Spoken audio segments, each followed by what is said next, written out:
Mga ka-safety, good morning sa inyong lahat.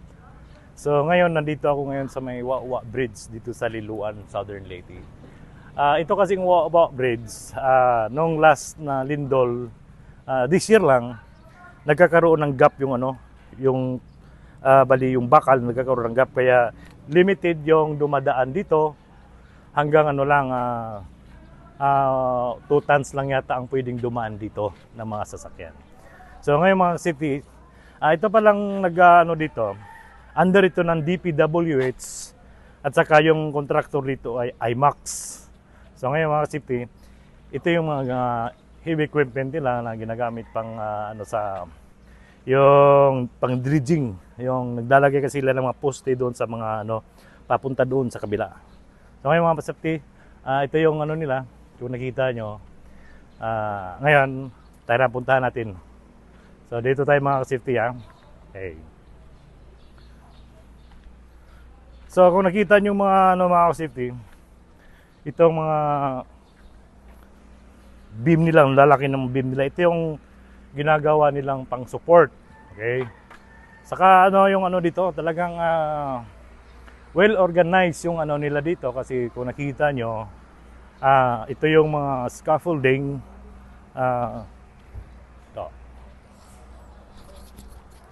Tingnan mo yung scaffolding, bagong-bago pa yung scaffolding. At saka tingnan mo yung nila, magaganda, magaling. Magaling yung contractor dito. Ito mga safety. So, tingnan mo yung workers nila. Ito, talagang safe na safe yung mga workers dito kasi nag-harness. Kasi alam niyo mga safety, doon sa baryo namin, may nahulog na doon na disgrasya kasi yung ginagamit nilang scaffolding kuko lumber, palipat-lipat na kung saan ginagamit, kaya yun nagkaroon ng disgrasya. So tayo na mga safety, puntahan natin yung dito, yung engineer. Nandito yung engineer at saka yung may pala na dito, safety engineer. Ngayon puntahan natin. Ito.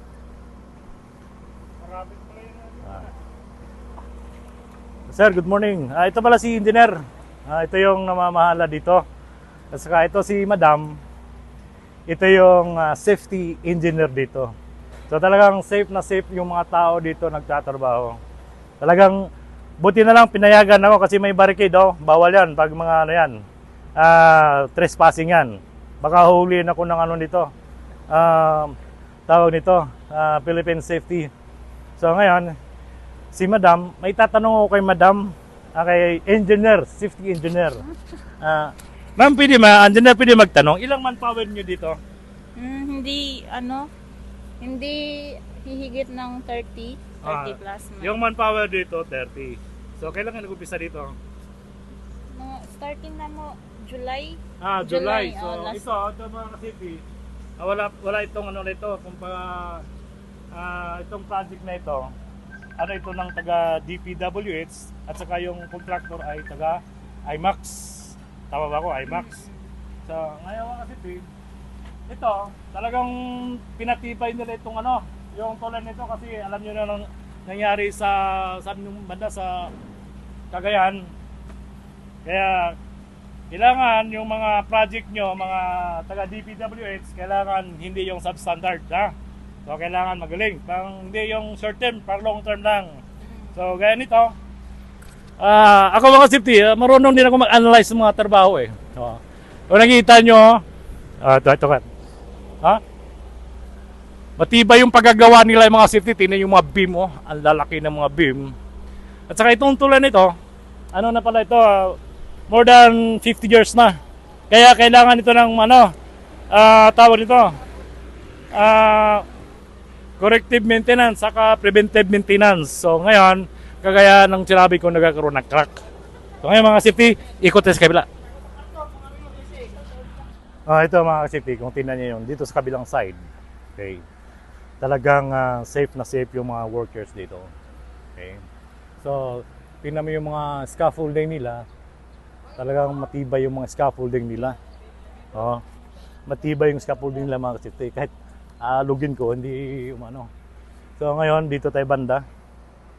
So kung nakita nyo mga ka-safety, Doon sa kabila, mayroon din gumagawa doon kasi bali itong tulay na ito gumanon eh. Kaya talagang bumigay sa nung malakas ang lindol. 5.9 yata yun or 5.6 ganon ang nangyari dito sa Southern Leyte, dito sa Panaon Island. Okay.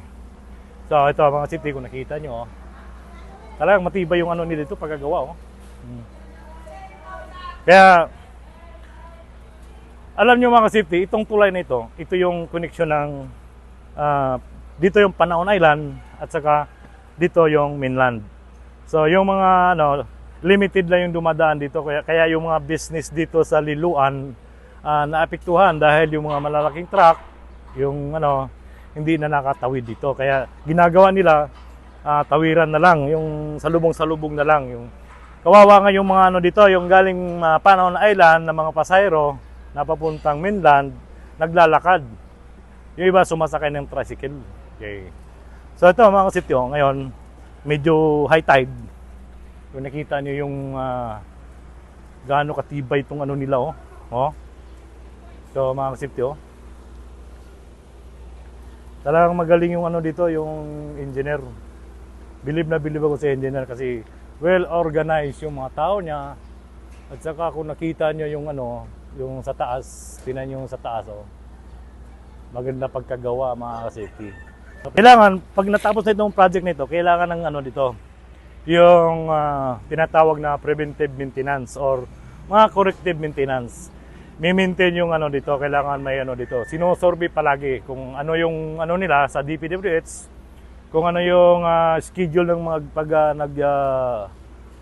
check ng mga condition ng mga tulay. Kayo nang bahala, taga DPWH. Sana lahat ng mga project ay hindi substandard. Kasi kagaya nung nangyari doon sa may Cagayan, yung bumigay yung tulay. So sana yung ibang tulay sana hindi na mangyayari. So ito mga safety, kung nakita yung mga welder, okay. Yan, papunta pa roon yan yung yung support. Yan, yung support na yan papunta doon sa dulo. Kaya doon nagsalubong sila para So ngayon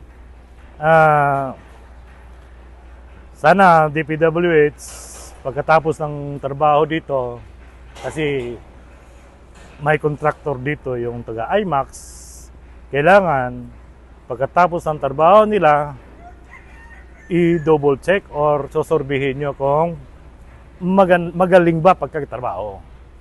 Okay, yun lang po. Maraming salamat sa inyong lahat.